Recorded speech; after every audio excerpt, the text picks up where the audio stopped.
Bienvenidos nuevamente a las sesiones de obstetricia. En esta oportunidad vamos a hablar sobre el embarazo gemelar. La importancia de conocer este tema es, primero, identificar clínicamente la sospecha de un embarazo gemelar.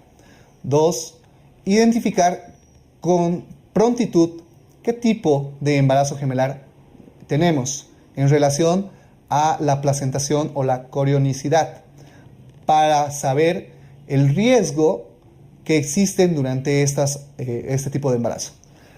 Primero, informarles que la especie humana no está diseñada para llevar embarazos gemelares o embarazos múltiples. De por sí, el embarazo gemelar se considera un embarazo de alto riesgo que muchas veces no llegan a término.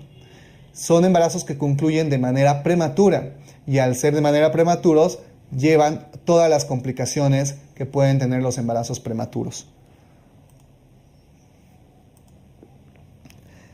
En relación a la placentación, ya habíamos mencionado la importancia de conocer la corionicidad de los embarazos gemelares. Los embarazos gemelares pueden ser de dos tipos: disigóticos o monocigóticos. Hablamos de embarazos disigóticos cuando dos espermatozoides han fecundado dos óvulos distintos. Nos va a dar lugar a la presencia de dos huevos disigóticos, cada uno con su propia placenta y cada uno con su propia membrana, es decir, embarazos bisigóticos biamnióticos. Y los embarazos monocigóticos. Los embarazos monocigóticos son aquellos en los cuales se fecunda un óvulo por un espermatozoide, pero ese huevo va a tener una división, ¿sí? Y de acuerdo al tiempo de la división, estos pueden ser bicoriónicos biamnióticos, monocoriónicos biamnióticos, monocoriónicos monoamnióticos y siameses. En esta gráfica podemos observar cómo es que ocurre la división o en qué día de la fecundación ocurre. Si la división del huevo ocurre entre el día 1 y el día 3 de la fecundación, tenemos un embarazo bicorial biamniótico. Es decir, dos placentas y dos membranas. Cuando la división ocurre entre el día 4 a día 8, el embarazo es monocorial biamniótico, que comparten una sola placenta, pero tienen dos bolsas diferentes. Cuando el embarazo ocurre entre el día 8 a 13, tenemos un embarazo monocorial monoamniótico. Comparten una sola placenta y comparten una sola bolsa. Y en el embarazo, y si la división ocurre entre el día 13 o más del día 13, tenemos una anormalidad llamada embarazo siamés. Son aquellos embarazos en los cuales se encuentran unidos por partes fetales. Comparten una sola placenta, una sola bolsa, pero se encuentran unidos.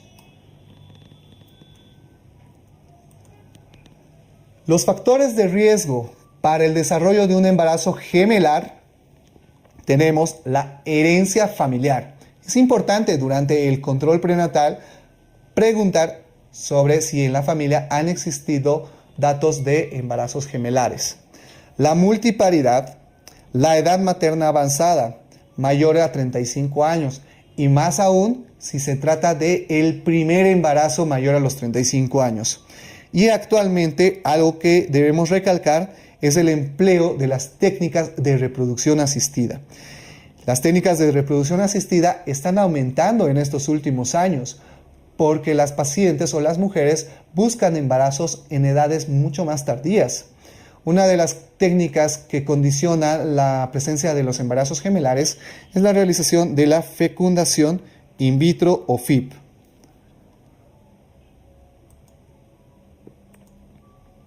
El diagnóstico. El diagnóstico debe ser a través de la ecografía. Bueno, el examen clínico, la anamnesis y el examen clínico. Pero debemos hacer el diagnóstico importantísimo de la placentación o corionicidad. Lo más importante es diagnosticar la corionicidad, lo que habíamos mencionado antes. Si tienen una sola placenta, si tienen dos placentas, si tienen una sola bolsa, dos bolsas, porque a partir de eso vamos a determinar el riesgo de que puedan desarrollar complicaciones severas durante este embarazo gemelar. El diagnóstico de número de fetos. Habrá que diferenciar un embarazo gemelar de un embarazo múltiple. El embarazo gemelar, solamente 2 fetos. En el embarazo múltiple, mayor a 2 fetos. Y parte del diagnóstico se basa en la anamnesis y en los exámenes o en los signos clínicos que nos orienten. Las complicaciones maternas del embarazo gemelar van a ser el incremento de los estados hipertensivos del embarazo, que a su vez pueden llevarnos a la preeclampsia, la anemia o el desprendimiento de placenta normoinserta. Las complicaciones fetales. Acá vamos a hacer hincapié en relación a la corionicidad, a la presencia de una sola placenta o de 2 placentas. Las complicaciones fetales. En primer lugar, tenemos las malformaciones fetales. Es mucho más frecuente en aquellos embarazos monocoriales. La frecuencia supera el 1.5 o el 3.5 veces más de malformaciones fetales que inclusive en un embarazo único. Ya hemos dicho que si la división del huevo ocurre mayor a los 13 días, tenemos embarazos gemelares siameses, que de por sí ya es una malformación fetal. Las deformaciones esqueléticas que se presentan a mayor número de fetos, y esto se explica por el espacio. El bebé único que crece en el útero tiene espacio para desarrollar de manera adecuada y tiene líquido amniótico que permite el desarrollo adecuado del sistema musculoesquelético.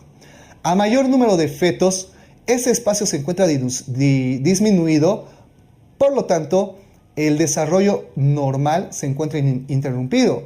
Va a haber una alteración esquelética, va a haber pie equino o mayor riesgo de luxación congénito de cadera. Y la luxación congénita de cadera también va a estar relacionado con la prematuridad. Habíamos mencionado que los embarazos gemelares no llegan al término. Por lo tanto, son productos que tienen un parto prematuro, riesgo de la ruptura prematura de membranas, y este riesgo de ruptura prematura de membranas es por sobredistensión del útero. Y lamentablemente hay algunas patologías que pueden dar lugar a la muerte fetal intrauterina. Una de esas patologías es el síndrome de transfusión feto-feto. ¿En qué consiste este síndrome? Este síndrome aparece en los embarazos monocigóticos monocoriales biamnióticos. ¿Sí? Se trata de un shunt placentario, un cortocircuito. En la placenta existe una alteración, un cortocircuito placentario que va a condicionar que exista un feto que actúe de donador y un feto que actúe de receptor. El feto donador o el donante va a tener anemia, va a tener restricción del crecimiento intrauterino, va a existir o va a tener hipovolemia. Y al tener hipovolemia, al disminuir el flujo de sangre dentro de su cuerpo, va a disminuir el flujo renal, por lo tanto, va a disminuir la producción de líquido amniótico. Estos bebés tienen oligohidramnios y pueden llegar a evolucionar con un hidrops. En cambio, el feto receptor, al tener mayor cantidad de glóbulos rojos en su organismo, va a desarrollar eritrocitosis, hipervolemia, polihidramnios, poliuria, que va a condicionar mayor incremento de la producción del líquido amniótico, polihidramnios, visceromegalia, hipertrofia cardíaca e hidrops. El diagnóstico o el seguimiento de esta patología se realiza a través de la ecografía. En la ecografía permite la estadificación en grados del síndrome de transfusión feto-feto. y lo clasifica en 5 estadios. En el estadio 1 tenemos oligohidramnios del feto donante y polihidramnios del feto oligohidramnios del donador y polihidramnios del receptor, pero la vejiga visible del donante. En el estadio 2, la vejiga no es visible en el donante por ecografía. En el estadio 3 existen anormalidades de la circulación, anormalidades del Doppler fetal con una arteria umbilical alterada, pero del donante.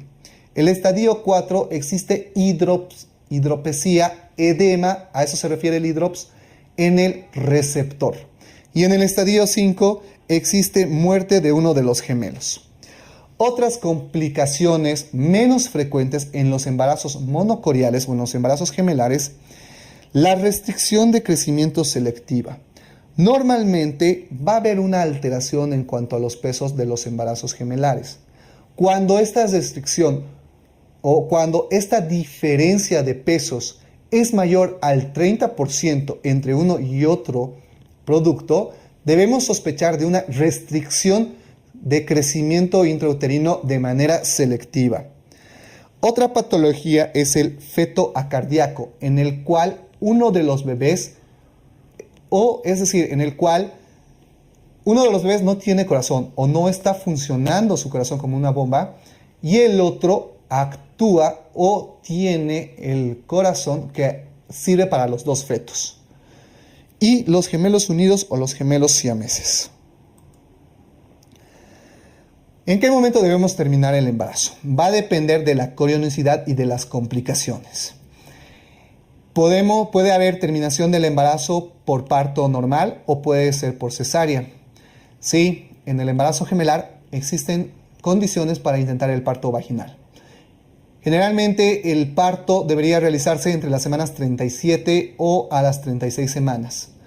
Partos o embarazos de 34 semanas se sugiere realizar cesárea.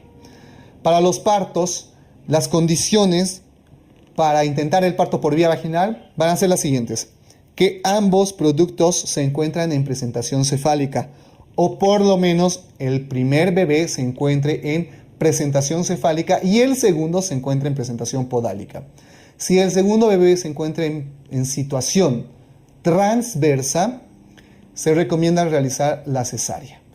Y finalmente, cuando llegamos a la madurez, 37 semanas, idealmente se debería realizar la cesárea o cuando existan complicaciones que ya hemos mencionado. Y en relación a el grado de complicación, la terminación del embarazo es a través de la cesárea.